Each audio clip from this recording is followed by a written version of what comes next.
everybody, and welcome back.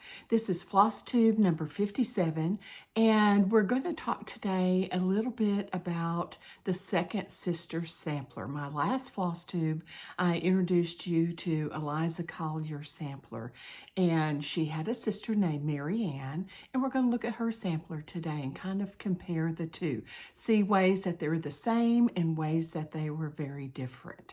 But before we get started, I hope each one of you had a fantastic Christmas. I know this year was very different in our house for Christmas. My oldest son and his wife Haley and their little boy came back to visit from Virginia, and we could not wait.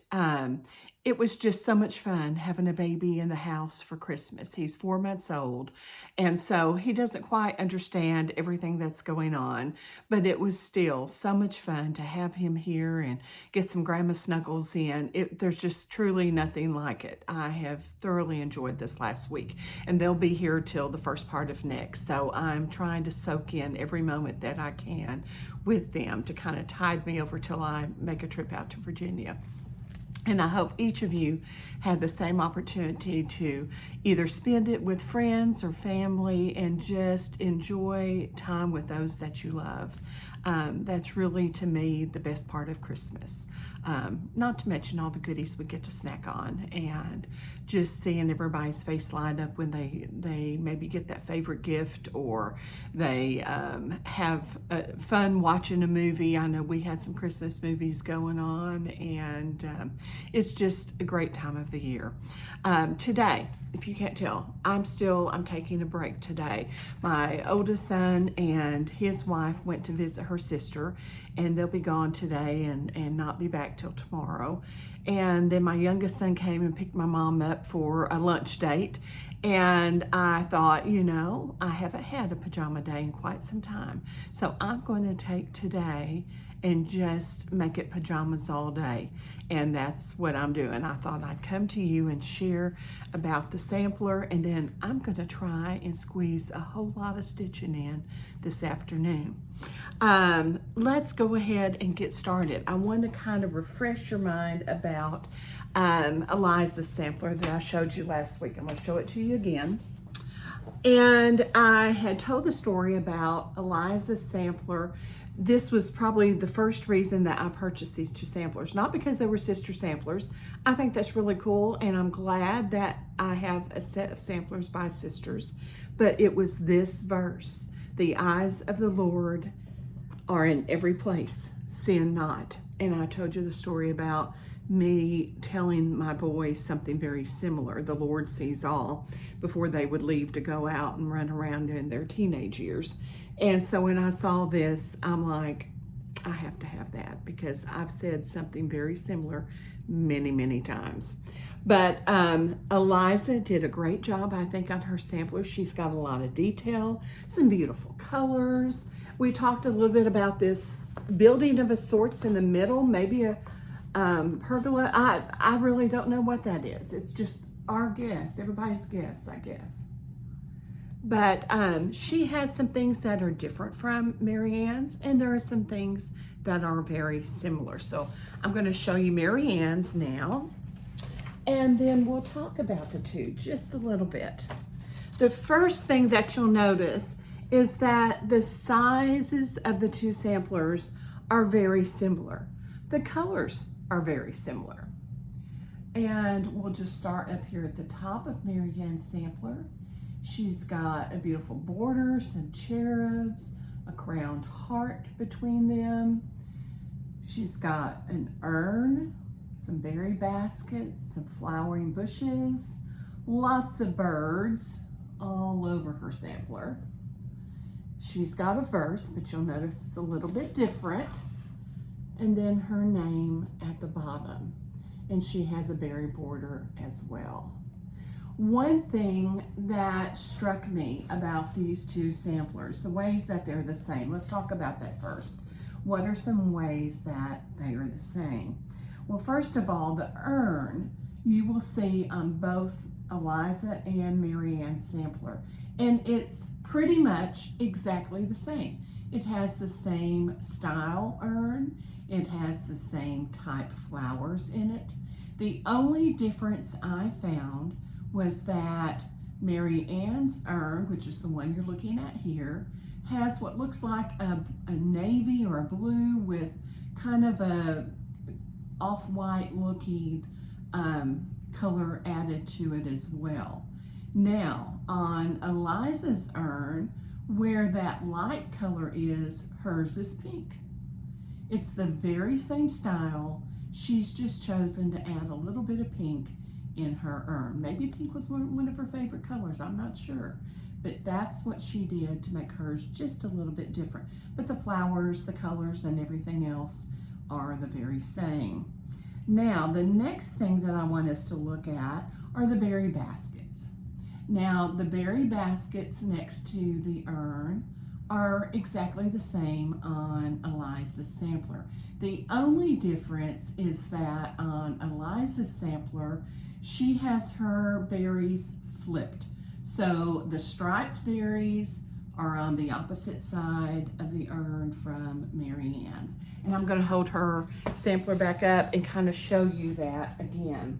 We'll talk about a little section and then I'll hold it up and you can kind of see the difference. I'm sorry about that back and forth, but they're so big, I'm not sure what else to do. There you can kind of see that pink color that Eliza added to her urn. And then you can see that the striped berries are on the opposite side from where Mary Ann put them on hers. But the flowers in that large urn are exactly the same, as well as several berries around it. Now, let's go on and look again at Mary Ann's sampler.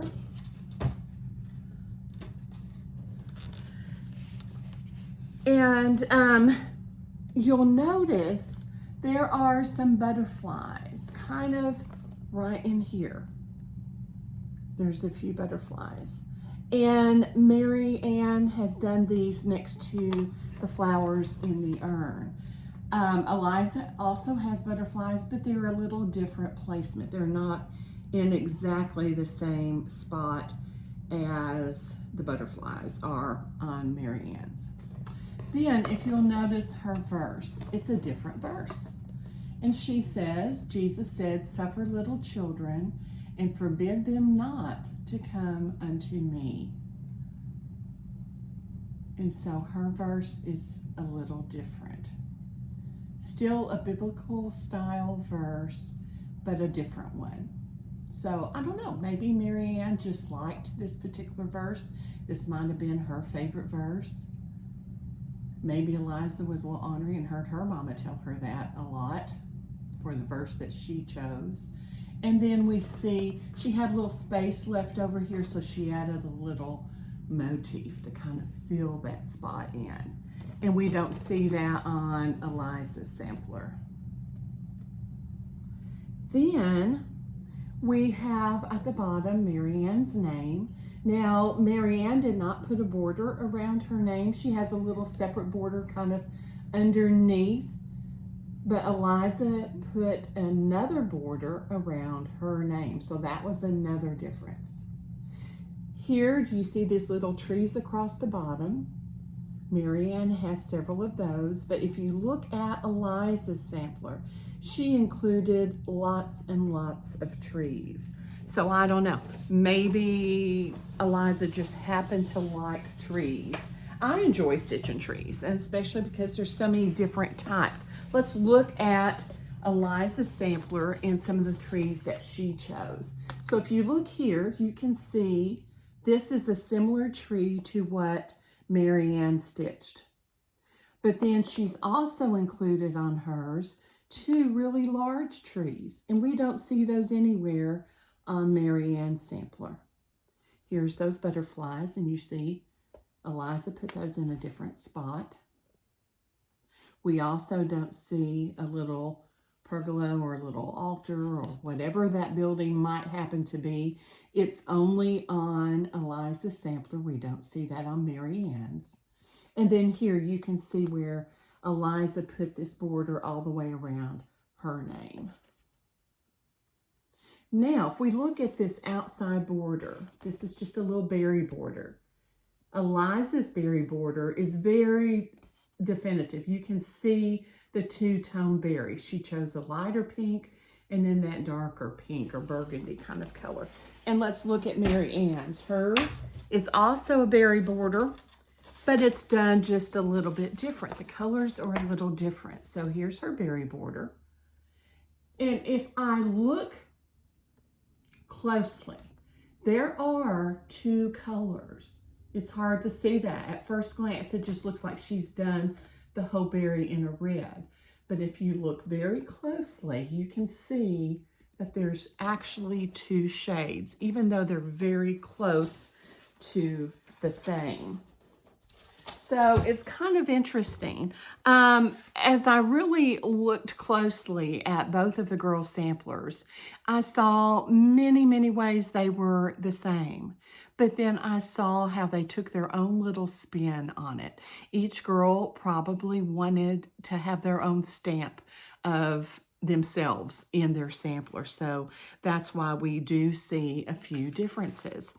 I think what amazed me is that, like we talked last week, Mary Ann was the older of the two sisters. She stitched her sampler when she was 10 years old. And Eliza stitched her sampler when she was 12. There were 7 years difference in age between Mary Ann and Eliza, Mary Ann being the oldest one. So that would have made Mary Ann 19 when Eliza stitched her sampler. She was probably teaching her how to do her needlework. And so one thing I thought about, I get really curious. And so as I'm stitching these reproduction samplers or trying to research and learn a little bit about the stitchers, I try and imagine what the stitcher was like. What kind of a personality did they have? And I would imagine, because both girls did a really nice job on their samplers, that Mary Ann was probably a really good teacher. She probably had a lot of patience. There's 8 years difference in age between my two boys, and you would think that might make it easier, but oh my heavens, I think the oldest one had to have a lot of patience when he was trying to teach my youngest son different things, because there is that age gap. And so I kind of thought that might have been what it was like for Mary Ann and Eliza as well. So my guess is Mary Ann had a lot of patience with Eliza. Looking at the verses that they each chose, I think they would have been girls of faith. They would have wanted to have included something that showed their faith in their work. I think the colors that they used were very similar. So I don't know if that was by choice or that was just the type of threads and fiber that they had available. The linen that it was stitched on was the same type linen. So there were lots of ways that these girls shared in doing their needlework that was very similar. And another thing that I kind of got to thinking about, if I had to teach someone how to stitch and, they didn't have the pattern books now. I've taught my daughter-in-law and her sister how to stitch. I taught my youngest son's girlfriend how to stitch. And I had it pretty easy because my LNS is just not far. I live in the same town that my LNS is in. So we made a trip to Stitcher's Garden. We picked out a little project that I thought would be fairly easy for them to learn on, and we stitched. Now, my oldest son's wife, Haley, and her sister, actually, I picked their little kits out when we were at the attic. So thanks to the attic and Stitcher's Garden, I have 3 girls now that know how to stitch. But that was a pretty easy job. We just went, picked out a chart, purchased everything we needed right there, and I just had to show them how to make the stitches. But if we think about Eliza and Mary Ann, they didn't have that opportunity. They didn't have access to the things that we have access to. So that's why I think the samplers are so similar. Mary Ann had her sampler. That was her teaching tool. That was her pattern book. And so, I don't know, maybe their mom had some pieces that she pulled from as well. That may be why we have a few differences. But Mary Ann had her sampler, and that's what she used to teach Eliza her needlework. And so I think that's just kind of interesting when we think about it. And so I wonder, did Marianne guide her? Did she say, you know what, my favorite thing to stitch is a butterfly. So make sure you put a butterfly in your sampler because they're really pretty, And so then I thought, if I were having to use something I already stitched as a teaching piece, is there a particular motif that I would have selected to teach someone? Do you have a favorite motif that you enjoy stitching? And my friend Mary Susan's going to get tickled when she hears this because she hates to stitch berry baskets. Absolutely hates them. I love berry baskets. I love to stitch berry baskets. I also love to stitch brick houses. And so for me, I think when I was contemplating this, I thought, I think I would have them include a berry basket for sure, because I just think they're fun. And a brick house, maybe not on the first time they stitch something, but I would have to teach them how to stitch a brick house because I think they're fun as well. So just kind of think about that. It's kind of fun.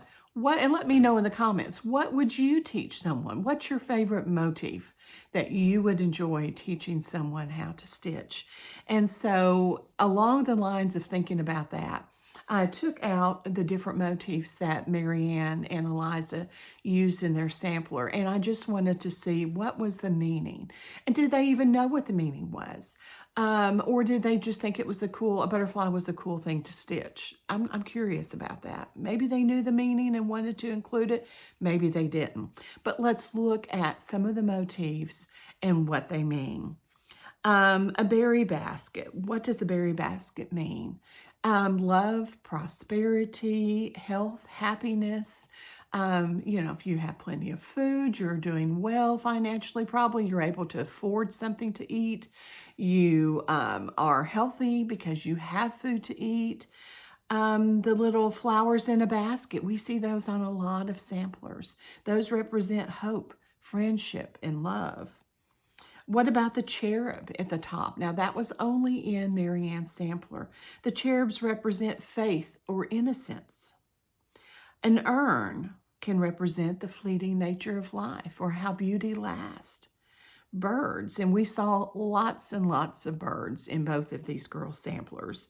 If the birds are on a branch, it is supposed to symbolize a love of nature. If the birds are just kind of hanging in thin air, and sometimes we see that on samplers, that can just mean a love of the world around you. If you see a pair of birds, that usually symbolizes eternal life. In Mary Ann's sampler, between the cherubs, we saw a crowned heart, and a crowned heart symbolizes love.